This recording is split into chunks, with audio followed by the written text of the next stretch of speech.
Agora no Bandcast, Marca Página. Você pode viajar e conhecer países sem gastar nada. Se adora um romance, você também poderá se apaixonar. Mas, se você precisa de conhecimento, é aqui que você vai encontrar. Marca Página. O Marca Página é tudo isso. Vamos falar de livros e trazer entrevistas exclusivas de escritores. Marca Página. Pega um cafezinho e vamos viver essa história. Olá, bem-vindo ao Marca Página, o podcast sobre literatura. E hoje nós iremos mudar completamente os rumos desse podcast, porque até então nós tínhamos falado de romance, de nazismo, várias coisas, mas hoje nós vamos para a área do empreendedorismo. E nós iremos falar com o escritor John Klepper, que escreveu, acabou de lançar, na verdade, o livro O Poder do Equity. E a gente vai entender tudo isso, esse mundo das startups, desse novo mercado, dessa nova economia, o que é um investidor anjo. João, bem-vindo ao nosso podcast. Obrigado, eu que agradeço aí o convite, estar participando aqui e trazendo esse tema tão importante, atual, para o mundo dos negócios, né? E também para as carreiras, porque não é só fazer negócio, empreendedorismo também é um estilo de vida, né? Um jeito de pensar diferente.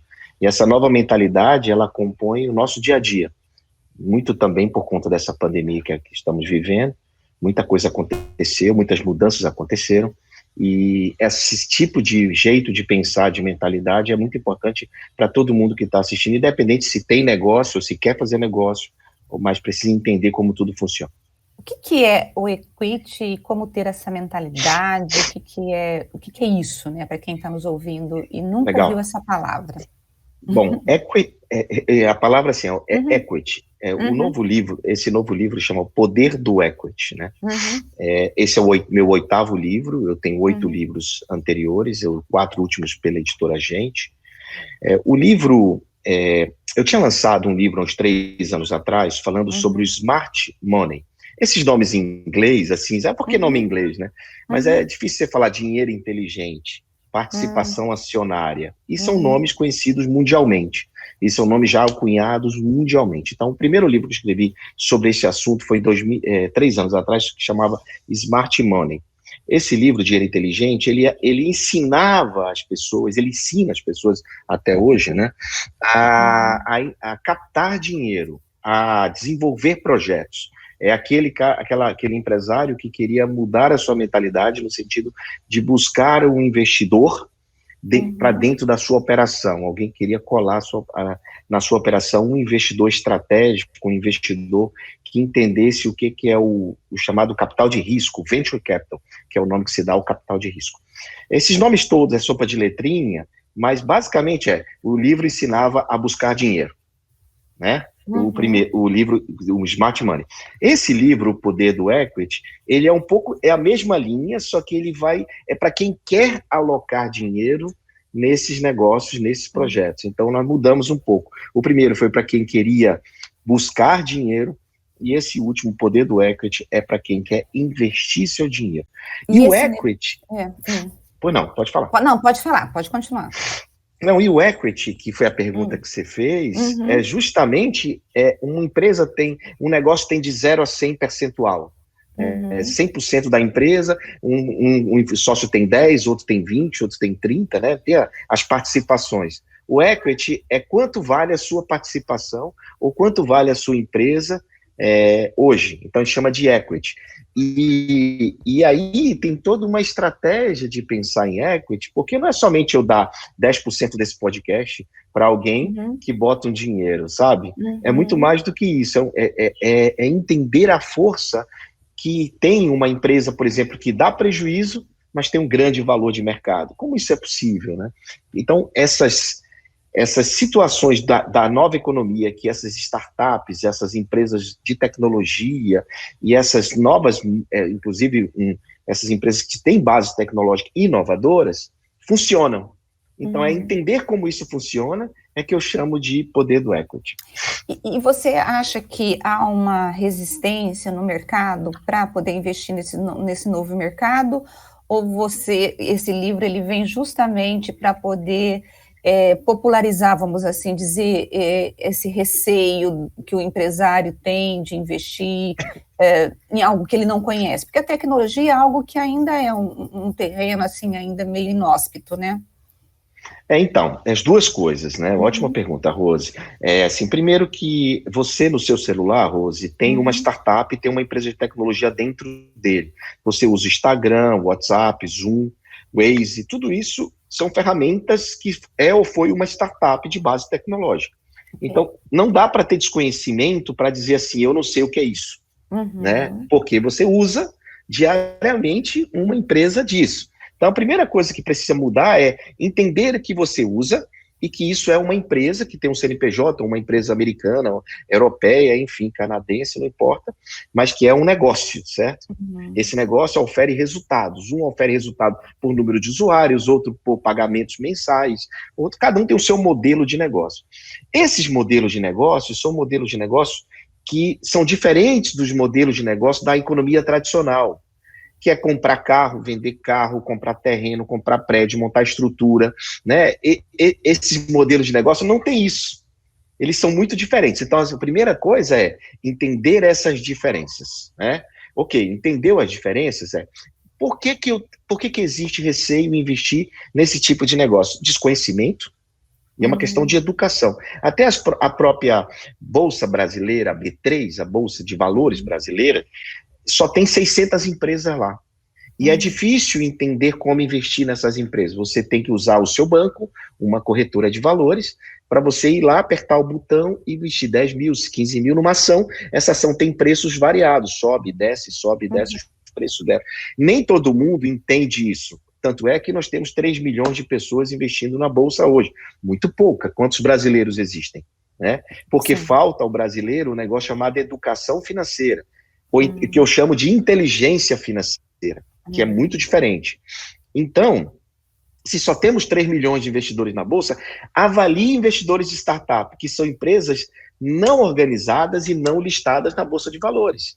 São mais de 18 mil pequenas empresas como Waze, Zoom, WhatsApp, Instagram, que você usa no seu celular, disponível hoje no mercado para investimento. Só que pouca gente conhece, pouca gente tem acesso a isso e sabe que isso existe e sabe que isso é uma oportunidade. Porque os empresários tradicionais só sabem comprar, vender, alugar e prestar serviço e só sabem, por exemplo, montar CNPJ, montar estrutura física e contratar funcionários e tal. Quanto que essas empresas, elas estão na contramão disso. Elas querem resolver problemas existentes com base tecnológica. Ou seja, essas empresas, elas criam um negócio na nuvem, na tecnologia, por exemplo, StreamYard, o YouTube, o Facebook, ou seja, qualquer serviço desse é um serviço na nuvem, tá certo? E tem uma camada tradicional aqui, mas é um serviço na nuvem. Esse serviço na nuvem é o que a gente investe. E é aqui que está a oportunidade, porque esses negócios crescem muito, entendeu, Rose? Como esse negócio cresce muito, quem investir hoje, que ele é pequenininho, amanhã, quando ele for gigante, ganhou, multiplicou o valor investido. E é isso que eu falo no Poder do Equity, que é esse livro aqui, né, que é exatamente essa explicação, tecnicamente falando, ensina passo a passo como encontrar, como fazer, como pensar, como ter essa mentalidade visando o longo prazo. Qual que é o perfil do investidor anjo? Ok, o investidor anjo brasileiro, ele é muito o empresário, o profissional liberal, o executivo, que já tem uma reserva financeira, onde ele aloca em torno de 10% da sua reserva financeira e do seu patrimônio em startups. Nessas oportunidades que são essas empresas pequenas, né? São negócios CNPJ como qualquer outro, mas pequenos. E esses negócios precisam de dinheiro não para pagar o cheque especial do dono, ou para pagar negativos de aluguel e tal. Esse negócio precisa de dinheiro para crescer, porque eles têm muito pouco custo, eles fazem muito com muito pouco. Eles não precisam de mesa, cadeira, eles precisam de um computador, de um celular, entende? Então eles podem trabalhar em casa, no parque, em qualquer lugar, everywhere. E por isso é que a pandemia ampliou o serviço dessas empresas e não quebrou essas empresas. Essas empresas cresceram na pandemia. É isso que eu ia te perguntar, e aí, se elas cresceram. cresceram demais na pandemia. Então, quem fez investimento lá, por exemplo, em 2020, numa empresa que estava começando, certeza que essa empresa cresceu 2, 3 vezes nesses últimos 1 ano e meio de pandemia, né? Então, é uma oportunidade, ou foi uma oportunidade. E aí que está, esses empresários, executivos, profissionais liberais, médicos, etc., que aloca parte do seu recurso nesse tipo de negócio, a tendência é que eles multipliquem esse valor. É claro que algumas dessas empresas podem morrer no meio do caminho. Porque isso que eu te perguntar, quais são os riscos, né, desse tipo de negócio? O risco é total. O risco é total. Nada garante. Não existe nenhuma garantia, aval, tipo, o cara dá o carro dele em garantia para você pegar o seu dinheiro. Não existe isso, tá certo? Como uma empresa tradicional, como você pega dinheiro de banco. Não tem isso. O investidor, ele entra no risco total. Ele entra para sofrer junto, comemorar junto, ganhar junto e perder junto. Então, o perfil desse investidor tem que ser um perfil, assim, de um sujeito mais arrojado, né? Não pode ser aquele tradicional, né? Não. O tradicional, ele tem que mudar a cabeça. É um shift que acontece na cabeça dele. É claro que eu tenho, por exemplo, eu tenho um grupo de 250 investidores e lá tem empresários tradicionais, fazendeiros, né, que esses caras tiveram que mudar a cabeça. O shiftzinho lá mudou e a partir daí começa a investir nesse tipo de coisa. Claro que também não pode alocar todo o seu recurso nisso, porque, como você mesmo colocou, o risco é altíssimo. Agora, falando de estatística, né, é muito importante falar de estatística mundial e brasileira, e a minha, né, que a minha é um playbook do que eu venho fazendo isso há 12 anos. Né, então, se for olhar a minha estatística, hoje nós somos o maior portfólio da América Latina. Nós temos 860 investimentos realizados nos últimos 5 anos. Nós somos o maior investimento na América Latina. A gente é o maior investidor nos Estados Unidos de empresas americanas, né? Então, nós somos em todos os rankings brasileiros, mundiais. A Bossa Nova, que é a nossa empresa, é a maior da América Latina. Então, assim, olhando o nosso portfólio interno, nós só temos 44 prejuízos. Nossa. 44 vezes as empresas perderam. Ou seja, mas isso é baixo, fecharam. É baixíssimo, é menos de 7%. Pois é. Então, enquanto que a média mundial está dando em torno de 36%. Por que o teu índice é baixo? Por conta da forma como você escolheu as maravilha, Rose, maravilha. Você parece que já sabe. Então, é isso, você já entende. O segredo está na escolha, está na entrada, está na decisão de investimento. Eu entendo muito de gente, imagina, 8 livros publicados, já devo entender um pouco de gente, né, de pessoas. Eu digo que eu invisto em gente, né, e não em negócios. Sim. E é exatamente esse o segredo, assim, o empreendedor, quando ele é ruim, quando ele é egoísta, quando ele tem um caráter duvidoso, quando ele é preguiçoso, quando ele é ingrato, quando ele é um cara que pensa que sabe tudo, a chance do negócio dar errado é muito grande. Então, um dos critérios nossos de avaliação é quem é a pessoa, o empreendedor que vai tocar aquele projeto. Ele tem autoconhecimento, ele tem autorresponsabilidade, ele tem determinadas perfis, habilidades de conexão social, pessoal, essenciais para mim. Então, na Bossa Nova, a gente tem essas conexões, essas habilidades pessoais muito criteriosas, mais até do que o negócio dele, porque o negócio no começo são 2 pessoas, 5 pessoas, 3 pessoas, 1 pessoa, né?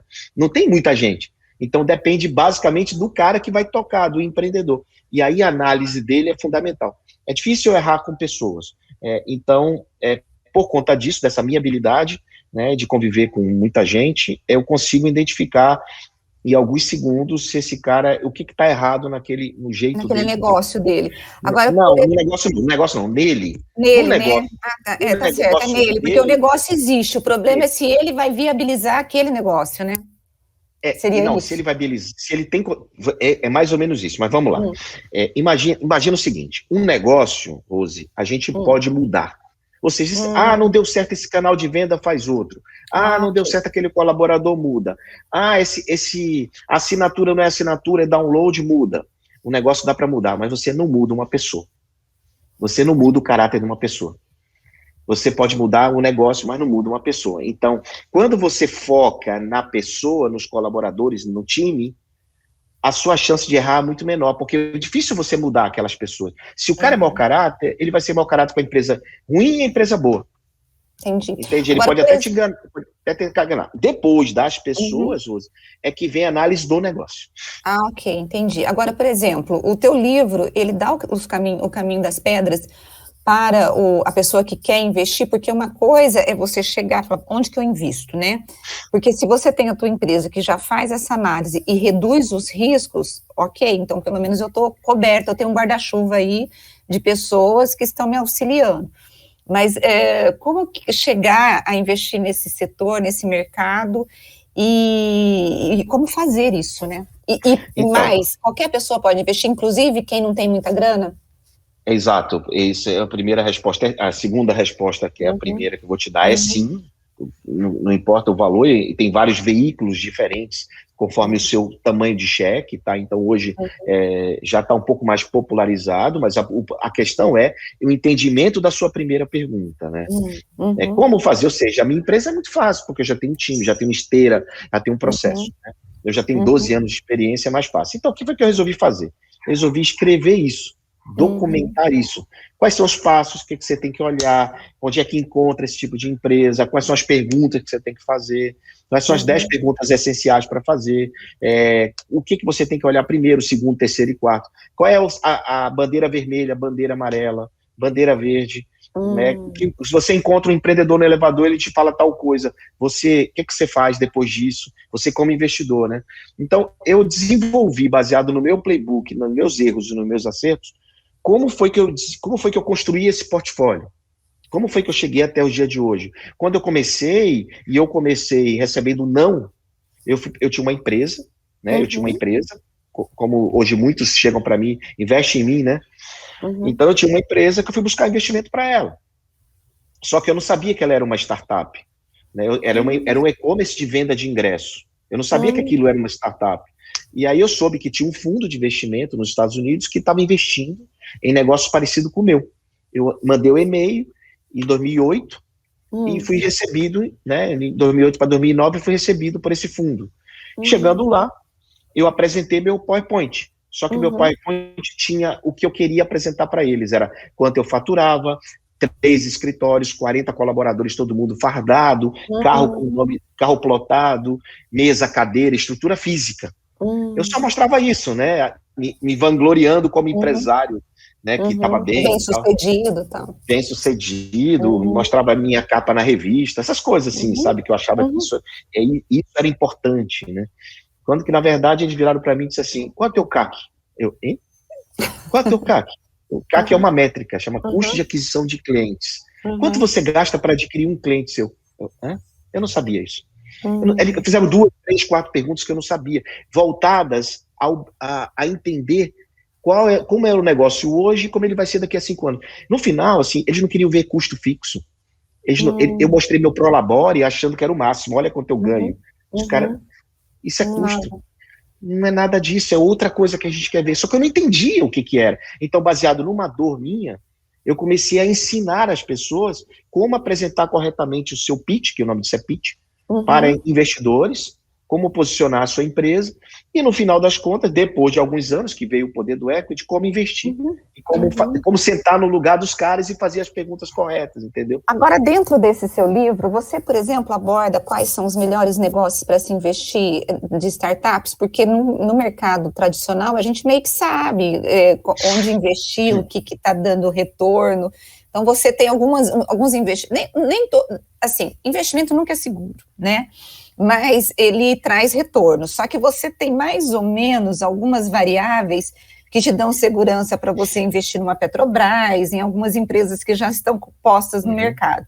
Nas startups, quais são os negócios que você diria assim, hoje esses negócios você pode investir com os olhos fechados, não sei se eu posso usar essa expressão, com os olhos fechados. Que ótimo, a pergunta é aberta, né? Então, assim, olhos não pode. Né? Se você quiser, em startup não tem nada garantido. Um dos conceitos de startup é condição total de incerteza. Você não tem certeza de absolutamente nada. Você não tem, por exemplo, quando você olha uma Petrobras, você olha o PL dela, você olha o EBITDA, você olha um monte de coisa. Startup, apesar de ter também essas métricas, mas as métricas são outras, são métricas de possibilidade de crescimento no longo prazo. Uma startup, ela tem 10 anos de vida no processo dela até ela ser adquirida, ou ela fazer uma oferta pública de ações e ficar estruturada, como você está falando, para ter um pouco mais de certeza, entrar lá no fundo garantidor até R$250 mil. Na verdade, startup, ele é antes disso. Se você entrar, se você investir, e você não entra de sócio, atenção, o investidor de startup não entra no contrato social, ele não entra, ele não tem reflexo tributário trabalhista, ele não é sócio, tá? Ele não é sócio. O empreendedor que toca o negócio, ele só aporta aquele recurso baseado numa opção de conversão futura, tá? Então ele pode ser sócio no futuro, se assim ele quiser. Ele te deu o dinheiro aqui em troca de uma opção de 5%, 10% desse negócio no futuro. Então, é assim que funciona, Rose. Eu entro, sua empresa vale R$1 milhão. Então, eu entrei lá com R$100 mil e eu tenho uma opção de 10% no futuro se eu for converter, se eu for virar sócio. 10%. Porque eu te dei R$1 milhão, eu te dei 100 mil, teu valuation era R$1 milhão e te tenho 10% de equity, que é o poder do equity. Só que daqui a um ano, a tua empresa não vale mais R$1 milhão, ela pode valer 10 milhões. Quanto vale o teu 100 mil? R$1 milhão. Então você multiplicou por 10 o teu 100 mil. Agora, se a empresa, ao invés de valer 10 milhões, ela valer R$2, quanto vale o teu 100 mil? 0. Você perdeu, né? Agora, não tem como cobrar pagamento. Isso não é um empréstimo, isso não tem como cobrar. É como se você tivesse eu acredito nesse negócio e eu vou investir. Agora, você falou sobre você tem 800 clientes, né? Clientes não, 800 investimentos, né? 800 investimentos. Dentro dos países, quais são os países em que esse investidor ele é mais presente? China, Estados Unidos? Eu fico imaginando essas duas potências tecnológicas. Então, ou tem outros? Em presença, depende da presença, né? Onde tem mais investidores e mais dinheiro carimbado, ainda é nos Estados Unidos, né? O chamado venture capital. Tem muito mais investidores anjo, que é aquela pergunta que você fez no começo, quem é esse cara, né? É isso. E tem muito mais investidores, fundos de startups. Hoje, agora, a China, ela tem o maior fundo, o Japão tem o maior fundo de startup mundial, que é o SoftBank. A China tem milhares de fundos e grandes startups, Alibaba, tudo são grandes startups, né? Tencent e tantas outras. Então, assim, os Estados Unidos é que tem a maior quantidade de pessoas investindo, né? Agora, se você for olhar a Ásia investe muito em criptomoedas, né, que já é uma outra linha, né? Não tem nada a ver com a linha da startup propriamente dita. Porque startup a gente está falando de saúde, a gente está falando de pessoas. Sim. Né? A gente está falando de pessoas, não está falando só de uma ferramenta, a gente está falando da ferramenta, mas a gente está falando de pessoas por trás da ferramenta, entende? Criptomoeda é uma moedinha, é um token que não tem pessoas ali. Sim. No caso nosso, tem gente, então tem famílias. Imagina o seguinte, imagina quando... Eu vou terminar a resposta, mas eu me lembrei de dizer uma coisa importante. Imagina quando eu faço investimento de 200, 300 mil, que seja, numa empresa, numa startup. Ali, eu tô aportando no sonho dele e da família dele, e dos colaboradores dele. Ao invés de eu pegar 10 milhões de reais e dar para uma empresa, como acontecia no Brasil até 2015, hoje a gente pega 10 milhões de reais e dá para 10 empresas, 15 legal. Empresas. Você diversifica, né? Além de diversificar, eu estou ajudando o desenvolvimento do país, eu estou reduzindo a mortalidade daquelas empresas que, segundo o Sebrae e o IBGE, morrem com 2 anos de vida. 50% delas morrem. O que eu estou fazendo? Dando sobrevida no momento que elas mais precisam, que é o momento que eu estou investindo. Então, eu estou investindo para ter um ganho na sequência, um ganho futuro. Então, é um ganha-ganha. É um ganha-ganha. Lá nos Estados Unidos, portanto, essa atividade que eu faço, ela é já de longa data.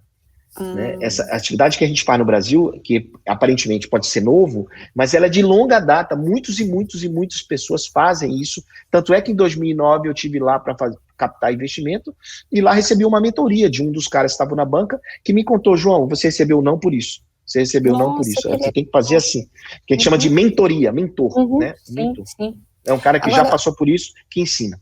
Ô, João, para a gente seguir aí para o final, a tua literatura, esses livros que você escreveu, você falou que no Brasil nós não temos inteligência financeira. Eu gostei dessa palavra, inteligência financeira, porque a gente sempre ouve educação financeira e você já inova falando sobre inteligência. A gente já tem inteligência emocional e agora inteligência financeira. Você acha que a tua literatura, ela está mudando paradigma e tem esse objetivo de chegar nas pessoas, de ensinar e dar oportunidade? Porque eu vejo como oportunidade também, porque às vezes a pessoa, ela desconhece esse mundo das startups, de investimento, e dessa coisa humana que você fala, né? Porque não é só dinheiro, é de você investir em sonhos, na verdade, Exatamente. né? Exatamente. Olha, o que você fala é muito importante para mim, faz parte da minha vida, né? Se você for ler meus livros, você vai ver que é uma linguagem extremamente simples, eu falo simples, eu tento diminuir o máximo o tecnês, né, para mostrar que isso é para qualquer um, não é coisa exclusiva de quem vive o mundo, né? Aqui no Brasil, existem comparações muito simples, né? Por exemplo, eu falo assim, por que você vai abrir um CNPJ? Por que você vai começar com custo? Por que você não valida primeiro? E como validar o negócio? Como ter uma ideia? Como, né? Essas coisas todas. Então, essa forma, eu tenho certeza que com meus livros, eu estou ampliando a possibilidade para que mais e mais empresários se tornem empresários e empreendedores. E quando eu falo de empresário e empreendedor, por quê? Porque o empresário, ele tem uma mentalidade única. O empreendedor, ele é um cara que resolve problemas, ele é um cara que faz mais do que é demandado, ele é um cara insatisfeito, incomodado. O empresário é o oposto disso, né? O empresário quer controle, quer lucro. Então, juntando as duas coisas, dá um empresário empreendedor em busca da inteligência financeira, que é o que a gente está falando. Aliás, o nome desse livro ia ser Inteligência Financeira. Não foi, justamente... isso que eu ia te perguntar. Por que você não quis pôr um nome diferente? Porque assim, eu entendo que a pessoa que pega inteligência financeira, ela não quer só investir corretamente. Ela quer também aprender outras coisas. E eu não queria abrir muito o escopo do poder do equity, eu queria mostrar a força de investir nesse tipo de negócio. Aqui tem um prefácio chamado assim, nada é mais rentável que investir em negócios, inclusive seu próprio negócio. Então, a ideia do livro é justamente investimento em oportunidades de negócio nas nuvens, dessa camada de serviço em alta tecnologia. Então, eu não podia colocar só inteligência financeira aí, apesar de ser muito importante este contexto. Então, quando eu comecei falando que o livro Smart Money e o livro Poder do Equity, os dois juntos, se transformam nessa inteligência financeira que a gente está falando aqui. Bom, quem quiser ler seus livros estão nas grandes livrarias, né? É só buscar lá. Você lançou esse mês, né? O Poder do Equity foi esse mesmo. Eu tenho um livro também de educação empreendedora. Eu tenho um livro chamado Se Vira Moleque, que ajuda pais a educar filhos protagonistas com visão de negócio. Meus três filhos são protagonistas desde pequeno, 13, 14, 15. Eu tenho uma filha de 17 que tem uma empresa de pijama, eu tenho um filho de 20 que tem uma empresa de educação, eu tenho um filho de 22 que tem negócios na área de entretenimento. Então, todos eles, eu nunca dei mesada. Então, eu acho que mesada é o fixo garantido, não faz o moleque se correr atrás, entendeu? Eu nunca botei meu menino mais. Então, eu escrevi um livro chamado Se Vira Moleque, né? O título é maravilhoso. Se Vira Moleque, é meu lema em casa. Eu digo assim, eu vou gastar tudo em vida, não vou deixar nada para vocês. Aqui, papaiinho não tem herança para deixar para você, não tem apartamento, fazenda, nada. Vou gastar tudo em vida, se vira, moleque. Então, é o meu lema. Qualquer dia eu volto aqui para a gente falar dele. Então, meus livros são sempre nas minhas experiências práticas do meu dia a dia, na minha vida. O que está acontecendo comigo hoje é o que eu escrevo. Então, o Poder do Equity, investimento, muita gente me pergunta, João, como é que eu faço para investir? Então, tá aí o livro para investimento. O meu próximo livro, quem sabe, eu volte a juntar os dois e fazer a inteligência financeira, que é uma coisa que eu sou apaixonado, e qualquer dia também a gente volta para aprimorar esse assunto. Olha, eu quero agradecer a sua entrevista, eu fiquei com vontade de investir, eu só preciso ter dinheiro. Mas a verdade, você falou que qualquer pessoa pode investir, né? Depende do negócio, né? Gente, João, eu quero agradecer. Me acompanha lá nas redes sociais e vou eu sempre estou explicando como fazer. E me volta, sou eu, a Rose. Tá perfeito, eu vou colocar, vou te indicar depois para gravar um programa também aqui da TV, né, que eu achei bem interessante o assunto, Mas olha, muito obrigada pela entrevista. Eu acho que muita gente que vai nos ouvir vai aprender muito e vai entrar num novo negócio, nessa oportunidade, porque é um mundo que está muito ainda encoberto, apesar da gente, como você falou, olha, você, o tempo todo você está com a startup na sua mão, né, no seu celular. Você só precisa aprender e ter mais informação sobre isso. Muito obrigada, viu, João? Valeu, pessoal. Você quer Obrigado. passar as suas redes sociais? Olha, é simples, todo mundo tem um arroba, né? Você tem um arroba, eu tenho um arroba. O meu arroba é @Joao, sem acento, Joao Kepler, não é Kleber, não é João Kleber, hein? É João Kepler, Kepler, Kepler, João Kepler. Tudo junto, em qualquer rede social, LinkedIn, Instagram, Twitter, qualquer coisa. Tá certo. Olha, muito obrigada e sucesso aí nesse seu novo livro. Eu acho que vai vender muito. Obrigada, viu? Um abraço. Tchau, tchau. Valeu. Pessoal, e eu quero agradecer a tua companhia que esteve comigo até agora. E hoje, como eu te disse, nós falamos sobre economia e desvendando aí um negócio que eu acho que vai arrebentar no futuro, que é essa história das startups. Olha, muito obrigado e até a semana que vem, quando nós teremos mais uma entrevista muito interessante no mundo da literatura. Obrigada. Beijo para você. Até mais. Tchau, tchau.